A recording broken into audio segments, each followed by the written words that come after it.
Les deseo un bonito día. Durante los cursos que hemos estado teniendo, uno de ellos es sobre la Biblia. Y en la Biblia hemos estado estudiando el origen o cómo está constituida, cuáles son las partes. Y luego hemos ido viendo cada uno de los libros para que podamos nosotros saber qué es y en qué contiene y en qué está dispuesta y cómo está dispuesta la Sagrada Escritura, para que podamos nosotros saber y poder platicar también a los demás y poder también conocer cuál es la historia de nuestra salvación. Estamos ya en el libro de Samuel, nos toca ahora ver el primero y el segundo libro de Samuel. Pero antes de comenzar la clase, como todas nuestras clases, vamos a invocar la fuerza y la gracia del Espíritu Santo. En el nombre del Padre y del Hijo y del Espíritu Santo. Amén. Ven, Espíritu Santo, llena los corazones de tus fieles y enciende en ellos el fuego de tu amor. Envía, Señor, tu Espíritu y se renovará la faz de la tierra. Digamos ahora la oración que el mismo Cristo nos enseñó. Padre nuestro que estás en el cielo, santificado sea tu nombre. Venga a nosotros tu reino. Hágase tu voluntad en la tierra como en el cielo.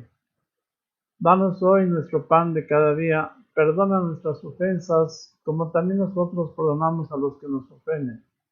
No nos dejes caer en la tentación y líbranos de todo mal. Amén.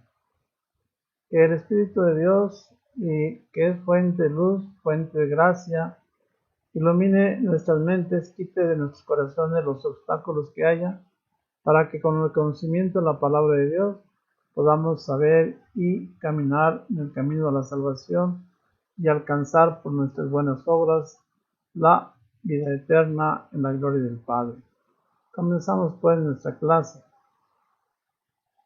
Primer libro de Samuel. Antecedentes. El pueblo ya no quería tener jueces. Ahora quería ser como los demás pueblos vecinos y quería tener reyes. Con la monarquía se rompe la relación directa entre Dios y el pueblo. Ahora quieren un rey, quieren un ejército militar. El pueblo quiere realizar una política para hacer alianza con pueblos vecinos. El pueblo parece que confía más en los carros de combate, en los guerreros y en sus armas que en Dios. De modo que Samuel unge a dos reyes y les recuerda que le deben fidelidad a Dios, a la ley, a la alianza con sus padres, los mayores. Los sacerdotes se hallan precedidos por el poder de Dios. Esta es, en resumen, la introducción de cómo fue que Dios envió reyes a su pueblo. El pueblo ya no quería tener jueces, ya no hacía caso a los profetas, quería parecerse igual a los pueblos vecinos. Exigía o quería una monarquía, que ésta desde luego lo hacía más lejano de la relación directa con el Dios y su pueblo. Confían y quieren un ejército, una política, y quieren hacer alianza con los otros pueblos. El pueblo parece confiar más en los carros de combate, en los guerreros y en sus armas que en Dios. Le toca a Samuel ungir a dos primeros reyes. Él lo único que hace es recordarles que deben fidelidad a Dios, a la ley, a la alianza hecha por Dios a sus padres, a los padres de las generaciones de las tribus. Los sacerdotes se hallan presididos por el poder de Dios, es decir, tienen todavía la autoridad de Dios. Inicia pues la monarquía, inicia el tiempo de los reyes. En los dos libros de Samuel se narran los acontecimientos históricos de los últimos jueces y la institución de la monarquía. De manera que ahí está el principio de estos dos libros. Los acontecimientos últimos de los jueces, y las tribus de Israel se encuentran dispersas y no pueden hacer frente a sus enemigos. Pero al fin se unen y se convierte Israel en un pueblo glorioso. Por primera vez el pueblo forma una unidad político-religiosa con instituciones y de alguna manera podemos ir al parejo con otros pueblos. ¿Por qué un rey? Si Dios hablaba a través de los profetas y Dios hablaba a aquellos que él ungía, pero el pueblo le había pedido un rey. La razón principal es que querían ser como los demás pueblos vecinos y tener un rey que los gobierne. Las razones de orden práctico es que querían un jefe militar para ser defendidos contra las amenazas de los pueblos vecinos. Las razones de fondo por qué querían un rey veían la necesidad de una institución fuerte, una monarquía que les garantizara y aseguraran el crecimiento como pueblo. La razón de orden teológico, Samuel estaba en contra de tener un rey, ya que al pueblo se le olvidaba que Yahvé era su único rey. Pero sin embargo, Yahvé lo acepta, pero pues Samuel se enoja. De alguna manera podemos decir que se enoja con el pueblo y se enoja también con Dios. Veamos lo que sucede. La cronología de los reyes de Samuel al primer rey Saúl pasaron 80 años. Ahora, de Saúl pasaron 40 años del reinado de Saúl. De David pasaron 70 años. Luego 40 años más hasta Salomón. Y de Salomón al rey David 40 años. De tal manera que, de alguna manera, desde el año 1175 a.C. hasta el año 900 a.C. fueron instituyéndose la cronología monárquica. Contenido del primer libro de Samuel. Este libro contiene 31 capítulos divididos en A. Historia de Samuel. B. Samuel y Saúl. C. Reinado de Saúl. En la primera parte, la historia de Samuel, del capítulo 1 al 7, encontramos el nacimiento y vocación de Samuel, la historia del Arca de la Alianza y Samuel y los jueces de Israel. En la segunda parte, la parte B, encontramos Samuel y Saúl, capítulos del 8 al 12. Saúl es ungido rey. Comienza el reinado de Saúl. En la tercera parte, el reinado de Saúl, capítulos 13 al 31. Aparece David. David mata a Goliat, una persecución de David frente a la vida de Saúl. Estas son propiamente las partes históricas en este libro, primer libro de Samuel. Veamos un poco más detalle la historia de este primer libro. Había un hombre llamado Eliacán que tenía dos mujeres, una Ana y la otra Penina, quien tenía dos hijos. Pero Ana no tenía ninguno, era estéril y lloraba mucho. Elcana amaba mucho a Ana. Ana asistía al templo y lloraba a Yahvé pidiéndole un hijo. En el libro de Samuel, versículo 1, del 9 al 11. El sacerdote Elí le observaba en el templo y viendo su angustia le dijo: su nacimiento será pronto. El cántico de Ana, primer libro de Samuel, capítulo 2, versículos del 1 al 10.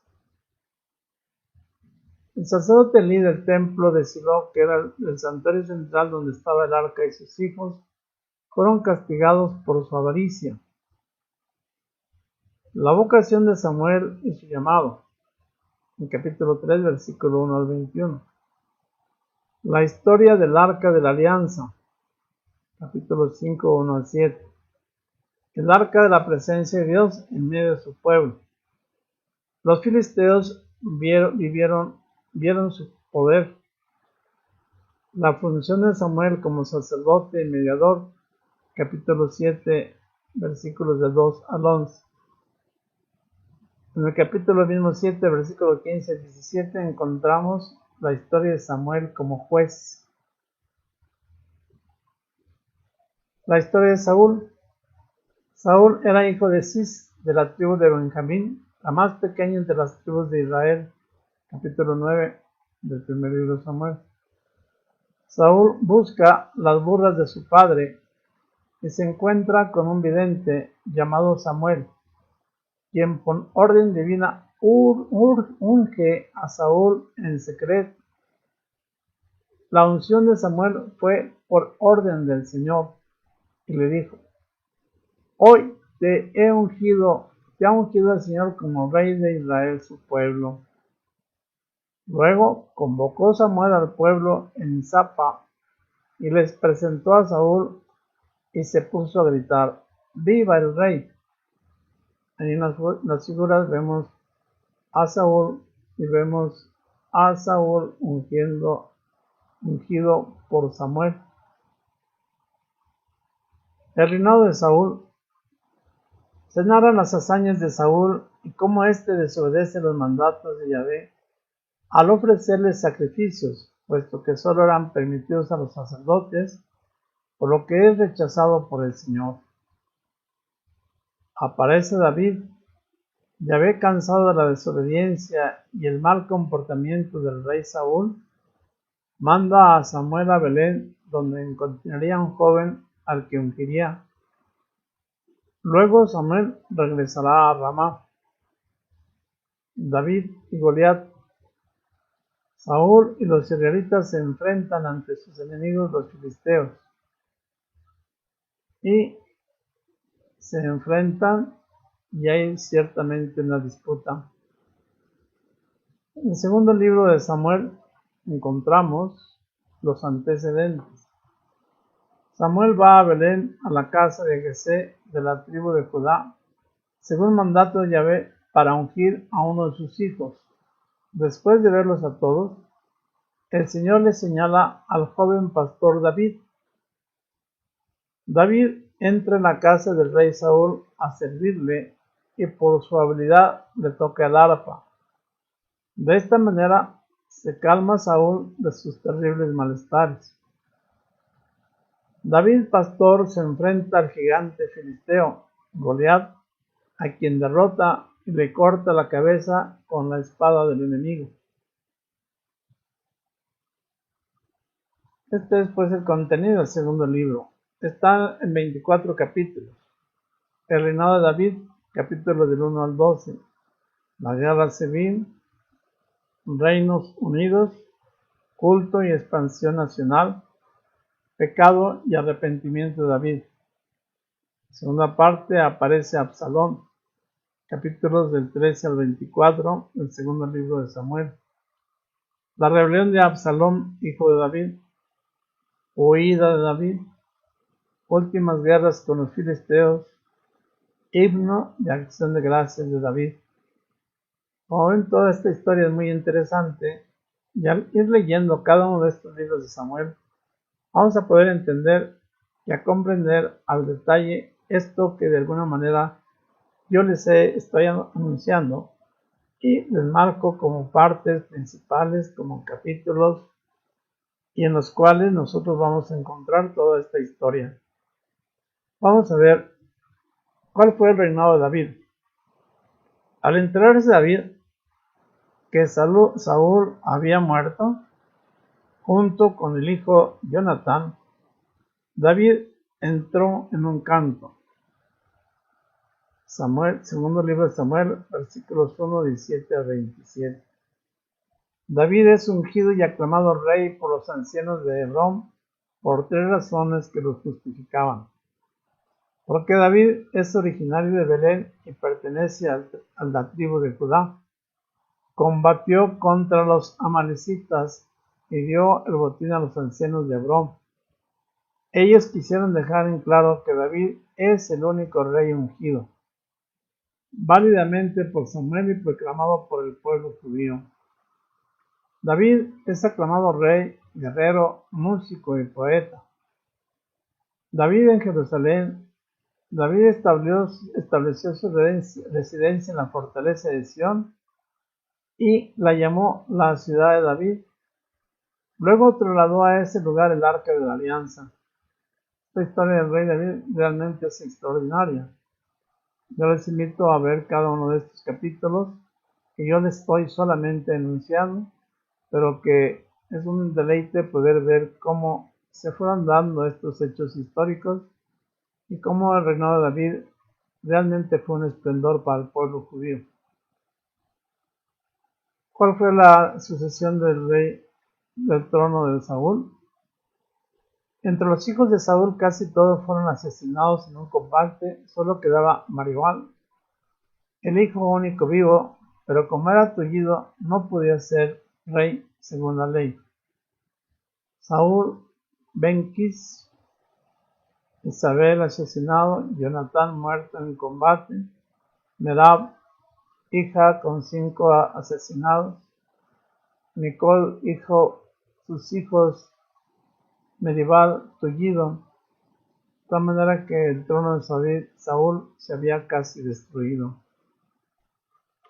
David comete adulterio enamorándose de Betsabé, la esposa de su capitán Urías. Segundo libro de Samuel, capítulo 2, versículos 2 al 5. David comete homicidio al enviar a Urías al frente para que le dieran muerte y murió Urías. Dios castiga a David. El nacimiento de Salomón, capítulo 12, versículo 24 al 25. Rebelión de Absalón, su hijo. David huye de Jerusalén. David pide perdón al Señor. Es formidable también esta historia, como David, habiendo ultrajado o habiéndose de alguna manera olvidado de su relación con Dios y habiendo dado muerte a Urías para que no se notara la falta que él había cometido, el Señor lo castiga, como veremos luego. La descendencia de David es numerosa. Ustedes saben pues que Jesús vino de la descendencia de David ben Jesé, sus mujeres y sus descendientes. Contenido teológico del segundo libro de Samuel. Estos libros nos hablan de las condiciones y dificultades del reino de Israel sobre la tierra. El ideal de monarquía se consiguió solo parcialmente, ya que las infidelidades de sus reyes llevaron al pueblo a su ruina. El reino de David es símbolo de un mesianismo paciente en el Antiguo Testamento. Dios consolidará para siempre el trono y la realeza de David en su descendencia hasta llegar a Jesús, según la promesa hecha por Dios a su hijo predilecto, el rey David. Entonces se establece entre ellos de alguna manera que la monarquía va a permanecer para siempre como Dios le prometió a David, pero ya en la persona del mismo Jesús, descendiente de David, a quien Dios le había prometido que su reino no terminaría jamás, pero sería el reino de paz y de justicia en la presencia y en la forma, en la vida misma de Jesús. Estos dos libros de Samuel entonces nos dan a nosotros de alguna manera la explicación cómo dejaron de haber los profetas, cómo dejaron de haber los jueces y cómo Dios, al oír el clamor del pueblo que prefería un rey, Dios les dio un rey. ¿Y cuál fue la historia de cada uno de estos reyes? Ojalá que nosotros pudiéramos entrar dentro de este plan, dentro de la misma historia, para poder entender cuáles fueron las reacciones y de alguna manera la relación con Dios de este pueblo, que de alguna manera vuelve a estar rebelde contra Dios, y Dios vuelve a la rebeldía del pueblo para sanarlo y para darle una nueva forma, una nueva manera de vivir, y para establecer con él una y otra vez una alianza nueva con el pueblo que no será destruida. Y esta alianza con el pueblo que no será destruida es para el pueblo y para todos los que participan del pueblo la forma nueva en la que Dios va constituyendo y va preparando el nacimiento del Mesías, el Verbo hecho carne, la palabra de Dios que habita y viene a nosotros para establecer entre nosotros una morada de paz, de amor y de justicia. Pero pues es necesario haber entrado y haber conocido todas estas historias, estas guerras, estas dificultades y también, ¿por qué no?, estas envidias y estas luchas de poder que de alguna manera Dios iba recibiendo, pero escribía derecho entre las acciones rotas y destructivas del pueblo, pero que al fin y al cabo Dios quería que a través de su pueblo y en ese pueblo naciera el Salvador. Y veremos también cómo también el rechazo del Salvador es también signo de amor y de presencia de Dios, porque ante los males del pueblo y ante el rechazo del pueblo, Dios quiere renovar nuevamente su alianza y Dios quiere establecer con su pueblo la alianza de amor, de paz y de justicia para que el pueblo no se pierda. Y entre ese pueblo estamos nosotros con una alianza perpetua y permanente que Jesús realiza a través de su iglesia con cada uno de los bautizados que aceptamos su reinado, que queremos establecer junto con él el reino de Dios de justicia y de paz, la civilización del amor en el que Cristo sea nuestro Rey y nosotros participemos de su reino. Esta es la enseñanza de estos libros de Samuel que de alguna manera van encaminando la historia de la salvación y nos permiten a nosotros entrar en el plan de Dios. Demos gracias a Dios e invoquemos como cada una de nuestras clases un saludo a la Santísima Virgen María, Madre del Salvador, para que también Jesús pueda nacer en nuestras casas, en nuestra mente, en nuestro corazón, en nuestro pueblo y en nuestra vida. Dios te salve María, llena eres de gracia, el Señor está contigo. Bendita eres entre todas las mujeres y bendito es el fruto de tu vientre Jesús. Santa María, Madre de Dios, ruega por nosotros los pecadores, ahora y en la hora de nuestra muerte. Amén. Les doy la bendición. Que el Espíritu Consolador huésped dulcísimo sus almas, los transforme en Jesús dentro del corazón inmaculado de María para la gloria del Padre. Que la bendición de Dios Todopoderoso, Padre, Hijo y Espíritu Santo descienda sobre ti y permanezca para siempre. Amén. El Señor les dé su paz, los bendiga siempre. Que tengan muy bonito día.